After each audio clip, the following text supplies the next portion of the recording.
Today, I'm going to be doing a quick video on something I have been thinking about a lot lately, which is the 5 factors that can make a successful product.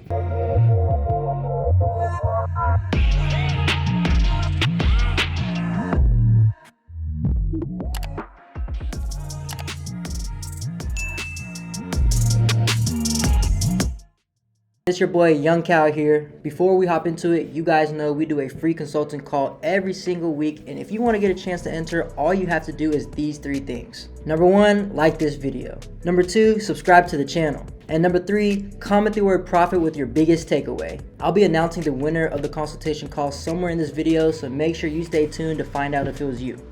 Alrighty guys, so the first factor that I do want to talk about today that is so important is being differentiated and unique. And I really think that the best way I can describe how important this is a story of failure of my own. When I tested these gym shorts with pockets in the compression shorts, which I'll pop up somewhere on the screen right here, a few years ago the sales skyrocketed. We were one of the first to market and we had a premium product. Around the end of 2019, multiple other big name competitors began to join the market and also launched the same version of the successful shorts I was selling. They were simply dropping the quality and charging low prices. While these compression shorts were amazing to sell in the fitness niche, a large portion of our customer base actually started shopping at the competitors because they simply took the liberty in taking unique angles and branding their site and their product a lot more than what I was doing. This story is pretty common with a lot of e-commerce entrepreneurs because they find a new trend and launch it in that specific region that they are in with great and early success, but the truth is they aren't really that unique because there are other people in other regions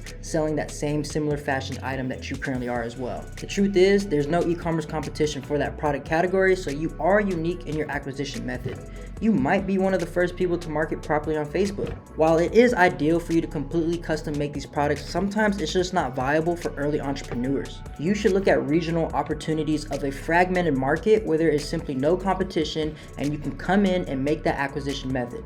However, this does not last, which is exactly what happened in my situation.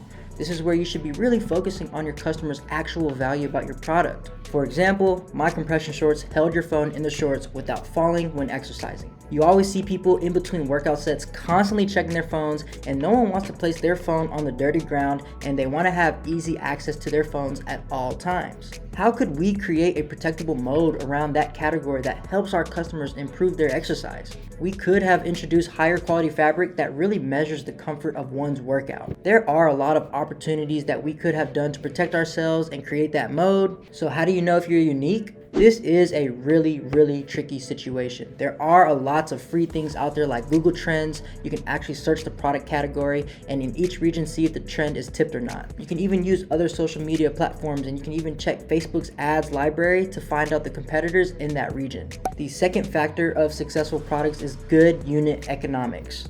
This is important and prevalent in every single $100 million product that's out there. The reason is e-commerce and Facebook advertising is getting more and more expensive. You really need a healthy profit margin to actually launch and advertise to acquire that customer. For those who are new to e-commerce, you have a simple equation. Your profit equals the sales of the product minus the cost of goods, minus taxes, and minus your customer acquisition cost, which is your ads. I see a lot of people who would just go ahead and launch a trend without really understanding these unit economics. They will look and only see that their product only has a 40% gross profit margin, which isn't really enough to really acquire customers in most situations. Again, it is a huge research process to do this because you need to contact the suppliers, you need to get the cost of freight, and you need to get the cost of the unit and understand the 3PL and how much they're going to charge to fulfill your order to the customer. The third factor that you really need to have in order to produce a really successful product, your product has to be replenishable or you can reinvigorate the audience in some way. There are a lot of products out there that are one-trick ponies. They basically solve a problem and there's really no basic iteration that you can create for that product. While there are successful brands that circulate around one product, it isn't a great situation for you. A great example is the iPhone. Each year they have software and hardware updates to engage their customer base again and really reinforce their brand values. The longer you can maintain a customer's lifetime value, the more money you can squeeze out of the customer in the long run. One golden nugget I want to give to you guys is it costs less to keep the same customer longer than it does to acquire a new customer who is simply unfamiliar with your business. The fourth factor that is often overlooked as well is it achievable for you? I hope I'm talking to a lot of different level of entrepreneurs, you really need to be able to understand your skills and capabilities. You can't go and launch the next iPhone. You don't have the capital and you don't have the skills and you don't have the knowledge, and that's okay. When I first started, I tried launching my own sneaker reselling app. This app would make it a safer environment to meet others in the community and buy, trade, and sell shoes. I had about $500 in my bank and I had no idea what I was doing. This is not an achievable task, especially with Facebook and Instagram and other platforms investing millions of dollars. You need to consider things like research, development, and funding. Do you even need molds to create your unique product? How much legal research do you need to invest in order to make sure that your product is not patented or have any registered designs? You really need to understand what your circle of competencies are as well. If you are really familiar with the niche such as boxing because you've been a boxer all your life, the chances are you have a high circle of competence for that product category. And understand that the product is going to be good for the market as well. The final factor that we will touch on, which is not as important as the others, especially if you want to do $10 to $100 million product, is the total addressable market. This is a common term used when addressing large software companies. This is because they are trying to create a billion-dollar company with millions of users.